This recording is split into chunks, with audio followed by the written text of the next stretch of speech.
오늘 우리에게 주신 하나님의 말씀 역대상 8장 1절부터 40절까지 말씀입니다. 역대상 8장 1절부터 40절까지의 말씀. 이제 봉독하겠습니다. 하나님의 말씀 경청하십시오. 베냐민은 맏아들 벨라와 둘째 아스벨과 셋째 아하라와 넷째 노아와 다섯째 라바를 낳았다. 벨라에게는 자손이 있는데 그들은 앗달과 게라와 아비훗과 아비수어와 나아만과 아호와와 게라와 스부만과 후람이다. 에훗의 자손은 다음과 같다. 이들은 게바에 사는 가문들의 족장들로서 게바 주민을 마나스로 사로잡아간 나아만과 아이랴와 게라인데 그들을 사로잡아간 게라가 우사와 아이옷을 낳았다. 사라임은 모압 평지에서 자기의 아내 후심과 바라를 내보낸 뒤에 아들을 낳았는데 아내 호데스에게서 요밥과 시비야와 메사와 말감과 여우수와 샤가와 미르마를 낳았다. 이 아들들은 그들 가문의 족장들이다. 또 사하라임은 아내 후심에게서 아비둡과 엘바알을 낳았다. 엘바알의 아들은 에벨과 미삼과 세벳인데 이 세벳은 오노와 롯과 그 주변 마을들을 세웠다. 무리아와 세마는 아알륜에 사는 가문들의 족장으로서 이들이 가드 주민을 내쫓았다. 아히요와 사삭과 여레목과 스바디아와 아랏과 에델과 미가엘과 이스바와 요한은 브리아의 아들이다. 스바데와 스몰람과 히스기와 헤벨과 이스무레와 이슬리아와 요밥은 엘바알의 아들이다. 야김과 시그리와 삽디와 엘리에느와 실레데와 엘리엘과 아데야와 브라와 시므랏은 시므이의 아들이다. 이스반과 에벨과 엘리엘과 압돈과 시그리와 하난과 하나냐와 엘람과 안도니아와 이브드야와 브누엘은 사삭의 아들이다. 삼스레와 스아레와 아달랴와 야레시아와 엘리야와 시그리는 여로함의 아들이다. 이들은 족보에 오른 각 가문의 족장들이며 이 족장들은 예루살렘에서 살았다. 기브온의 아버지 여이엘이 기브온에 살았는데 그 아내의 이름은 마아가이다. 그의 맏아들은 압돈이며 그 아래로 수로와 기스와 바알과 나답과 그돌과 아이오와 세겔이 있다. 미글롯은 시므아를 낳았는데 이들도 다른 친족들을 마주보며 자기들의 친족들과 함께 예루살렘에서 살았다. 넬은 기스를 낳고 기스는 사울을 낳고 사울은 요나단과 말게수아와 아비나답과 에스바알을 낳았다. 요나단의 아들은 브릿바알이며 브릿바알은 미가를 낳았다. 미가의 아들들은 비돈과 멜렉과 다레아와 아하스이다. 아하스는 여호와따를 낳고 여호와따는 알레멕과 이스마웻과 시므리를 낳고 시므리는 모사를 낳았다. 모사는 비느아를 낳았다. 비느아의 아들은 라바이고 그 아들은 엘르아사이고 그 아들은 아셀이다. 아셀에게 6 아들이 있는데 그들의 이름은 아스리감과 보그르와 이스마엘과 스아랴와 오바댜와 하난이다. 이 모두가 아셀의 아들이다. 아셀의 아우 에색의 아들은 맏아들이 울람이고 둘째가 여우수이고 셋째가 엘리벨렛이다. 울람의 아들은 활을 잘 쏘는 용감한 군인들인데 아들과 손자가 많아서 모두 150명이나 되었다. 이들이 모두 베냐민의 자손이다. 아멘. 은혜는 권리가 아니다 라는 제목으로 하나님의 말씀 선포하겠습니다. 자, 오늘 본문은 베냐민 지파의 족보입니다. 그런데 우리가 어제 읽었던 7장에서도 베냐민 지파의 족보가 일부 소개되고 있습니다. 7장 6절부터 12절까지 이미 한번 베냐민 지파의 족보가 나왔음에도 불구하고 오늘 본문 전체가 베냐민 지파의 또 다른 족보를 상세하게 말해주고 있지요. 학자들은 이 이유를 추정하기를 이 이전 장인 7장에 나온 베냐민 지파의 족보는 그 사사기 시절 때까지, 그래서 거기에 나온 사람들의 명단은 아마도 북이스라엘 쪽에 참가한 베냐민 지파의 조상들이고, 오늘 8장에 나온 베냐민 지파 사람들은 남유다 왕국, 즉 이제 다윗의 왕국과 또 여로보암을 따르는 무리로 이게 나라가 둘로 쪼개졌을 때 다윗의 편에 선 베냐민 지파 사람들의 족보를 상세하게 기록해 둔 것이다, 그렇게 추정하고 있습니다. 그래서 오늘 본문에 나온 인물들을 보면 나중에 남유다가 멸망할 때까지 예루살렘에서 살고 있었던 사람들의 이름도 등장하는 것이죠. 자, 우리는 오늘 본문에서 드디어 우리에게 친숙한 이름을 발견합니다. 바로 사울 왕의 가문의 족보지요. 본문 33절과 34절 말씀. 넬은 기스를 낳고 기스는 사울을 낳고 사울은 요나단과 말기수아와 아비나답과 에스바알을 낳았으며 요나단의 아들은 무릿바알이라 무릿바알은 미가를 낳았고. 자, 우리는 여기서 이상한 이름들을 발견할 수 있습니다. 사울 왕의 넷째 아들이 에스바알로 나오고 요나단의 아들이 무립바알이라고 나오죠. 자, 이는 사무엘 하에 나온 기록들과는 다릅니다. 사무엘 하를 보면 사울 왕의 넷째 아들은 이스보셋이고 요나단의 아들은 무비보셋이라고 나오지요. 자, 이미 말씀드렸지만 사무엘 상부터 열왕기 하까지는 원래 한 권의 같은 책이었습니다. 그런데 이게 후대에 특히 70인역이라고 하는 헬라어 성경이 등장하면서 그때 성경 번역자들이 이 책을 사무엘서와 열왕기서로 나눈 것이죠. 자, 그래서 특히 이제 열왕기하 같은 경우는 딱 남유다의 멸망까지만 다루고 있기 때문에 우리가 그냥 보통 평범하게 생각해 본다면 열왕기하까지의 책이 역대기보다는 먼저 쓰여졌을 가능성이 더 높겠죠.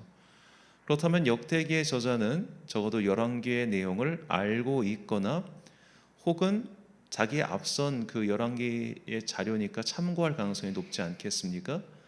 그런데 왜 역대기의 저자는 이미 앞선 자료에서 사울 왕의 아들들의 이름이 각각 이스보셋과 또 요나단의 아들 무비보셋이라고 이미 나와 있음에도 불구하고 오늘 본문에서는 전혀 다른 이름으로 그들을 적어놨을까요?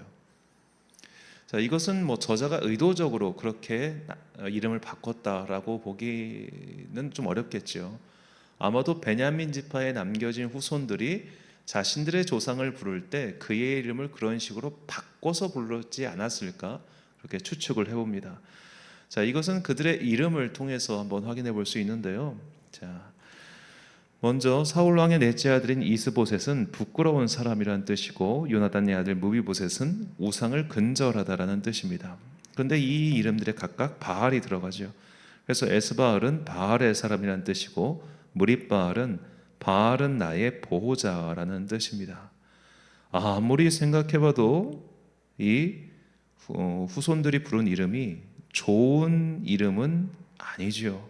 바알의 사람, 바알은 나의 보호자. 자, 이것은 일종의 후대 사람들에게 이 두 사람을 되게 부끄러운 존재로 낙인 찍은 것은 아닌가라는 추측을 하게 만듭니다. 그 이름에 바알이 들어갔으니 후대 사람들이 그걸 좋게 봤을 리가 없겠죠. 자, 왜 그러면 이 두 사람은 후대의 후손들에게 오히려 좀 안 좋은 이미지로 남게 되었을까? 사울의 아들 이스보셋과 요나단의 아들 무비보셋 사이에서는 되게 중요한 공통점이 있습니다.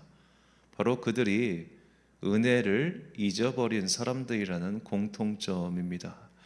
자, 먼저 사울 왕의 넷째 아들 이스보셋에 대해서 한번 생각해 봅시다. 이스보셋 성경의 기록에 따르면 이스보셋이 왕위에 올랐을 때 그의 나이가 40살이고 그가 2년 동안 나라를 다스렸다고 나와 있습니다.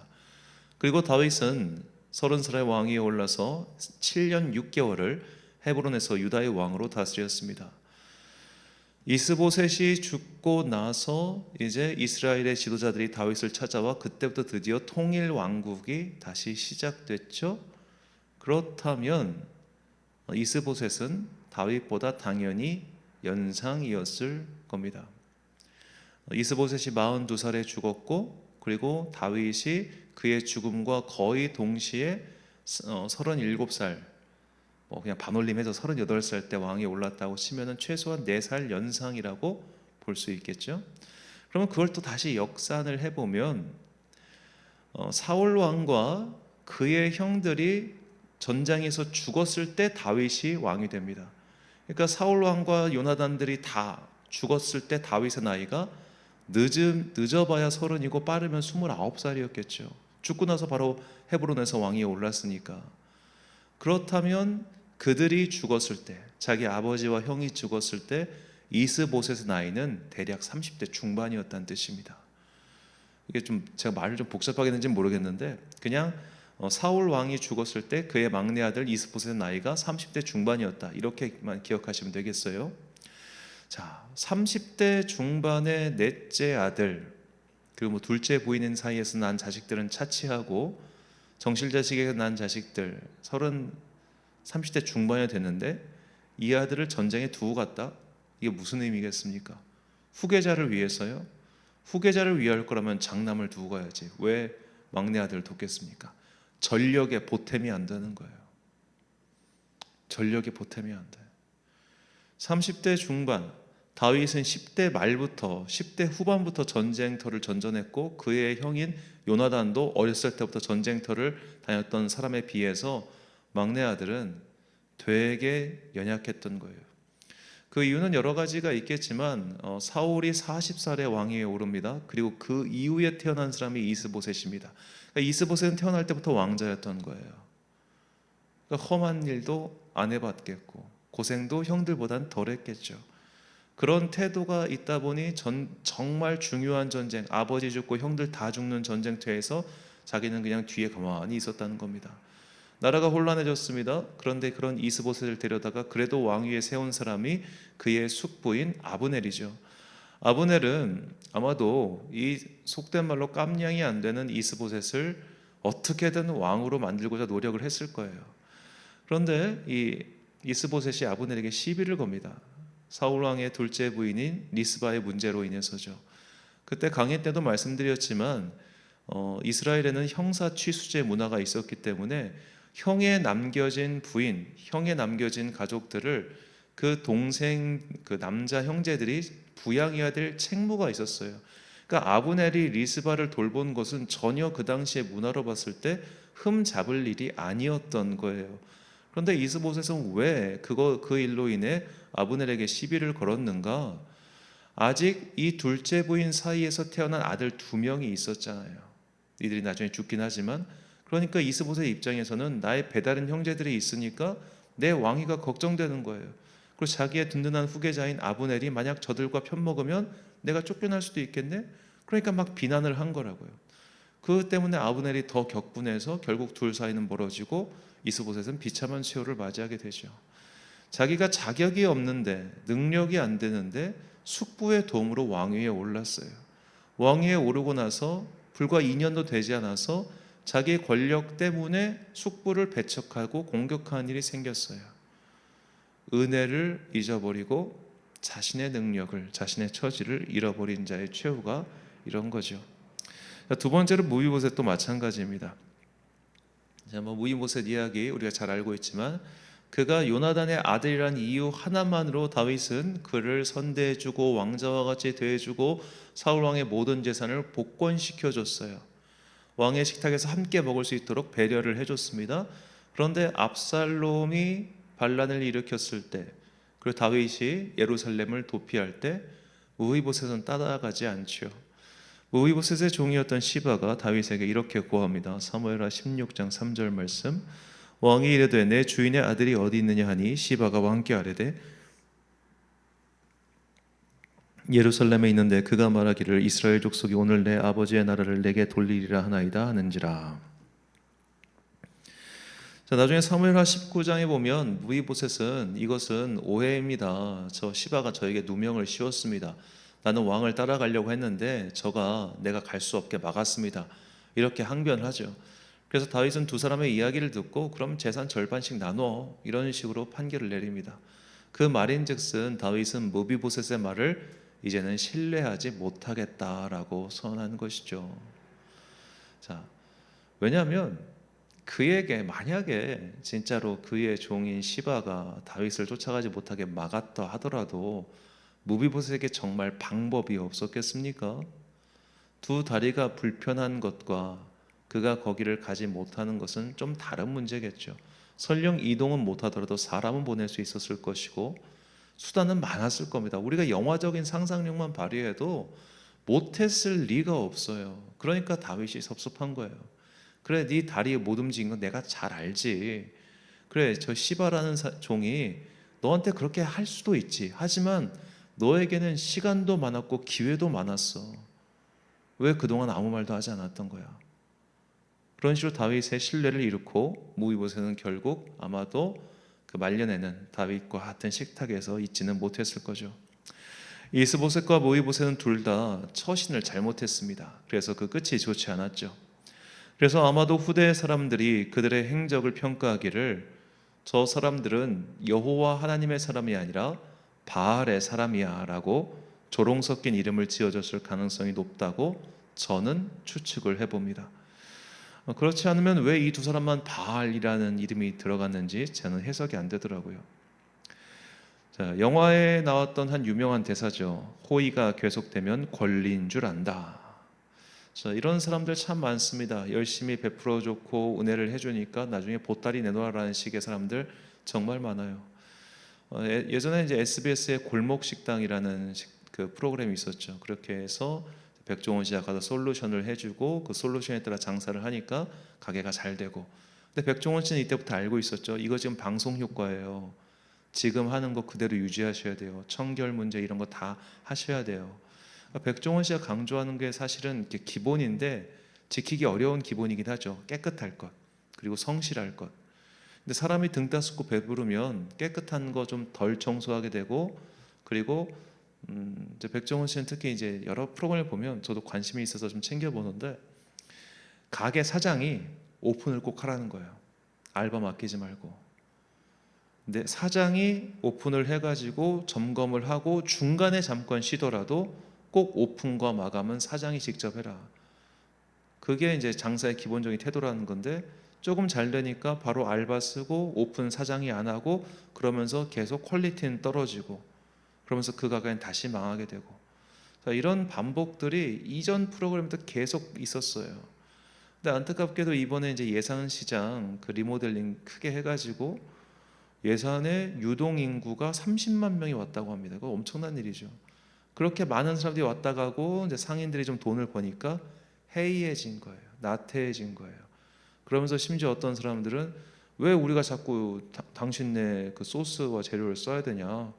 이거 비싸게 받아먹는 거 아니야? 이런 식으로 막 그 심지어 국민 신문고에 민원까지 올리고 그런 사람들이 생긴 거예요. 그래서 다 공개했어요. 우리가 얼마에 납품하고 있고 이건 얼마고 다 공개하고, 그러면서 얘기하기를 내가 돈 벌 거면 왜 당신들한테 이 가게를 맡기겠냐? 그냥 우리 직원들 보내지. 근데 이거는 지역 사회를 살릴 목적으로 하는 것이기 때문에 지역 상권들에게 먼저 기회를 주고 메뉴를 알려주고 이런 거 아니냐 하는데도 사람들이 참 그래요. 도와주고 잘 될 때는 막 좋아하다가 조금 피곤하고 힘드니까 알바 맡기고 청소 게을리하고 위생 상태 안 좋아지고, 이게 사람들의 모양이란 말이죠. 그런 걸 보면 대중들은 꼭 이런 말을 합니다. 참 이게 머리 검은 짐승은 거두는 게 아니라고 말이죠. 자, 하나님 보실 때 우리도 마찬가지 아닐까요? 우리가 하나님의 은혜, 하나님의 사랑, 그런 말들을 너무 많이 듣다 보니까 우리는 어느샌가 하나님께 대하여 마치 바알의 사람처럼 하나님의 대적자처럼 행동하고 있지는 않습니까? 옛말에 손주를 너무 예뻐하면 할아버지 수염을 당긴다는 속담이 있습니다. 예쁘다, 사랑스럽다, 귀하다라고 하시는 것은 어디까지나 주님께서 우리에게 베풀어 주시는 은혜죠. 하나님께서 그저 베풀어 주시는 호의입니다. 내가 진짜로 예쁘고 귀여워서 그걸 거저 주시는 게 아니에요. 그런데 우리는 착각을 합니다. 나는 이거 마땅히 누릴 수 있어. 이거 당연히 누릴 수 있어. 자, 하나님은 우리는 하나님의 자녀가 되었다고 합니다. 그 말인즉슨 양자라는 말입니다. 양자. 법적인 자녀로 입양됐다는 거예요. 세상의 자녀에서, 죄의 자녀에서 하나님의 자녀로 입양이 된 거예요. 양자가 되었어요. 양자는 물론 법적으로 봤을 때 친자와 동일한 권리를 가지고 있지요. 하지만 친자는 아니지요. 내가 양자가 되었다고 해서 이건 처음부터 나에게 마땅히 주어져야 할 권리라고 생각하고 있다면 그 양자는 죄송하지만 정신이 나간 겁니다.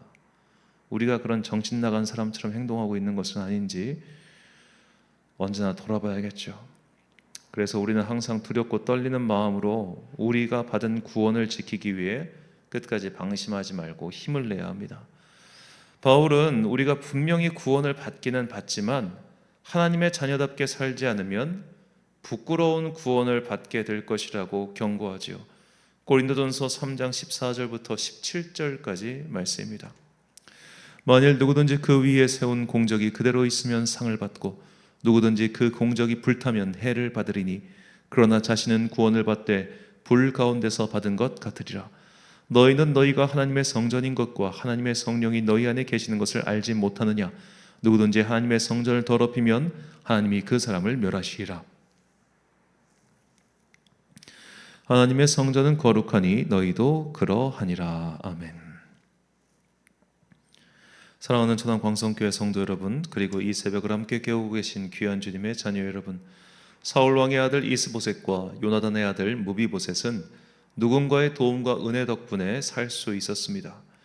하지만 그들은 자신의 지위가 마땅히 자신의 것이라고 여기고 말았고, 그래서 망했습니다. 우리도 그럴 수 있습니다. 우리가 하나님의 자녀가 되어 구원을 받은 것은 하나님의 전적인 은혜 덕분이지 우리가 태어날 때부터 마땅하게 누릴 수 있는 권리가 아니라는 겁니다. 그러므로 우리가 받은 구원을 아름답게 지키고 갖고 가야 합니다.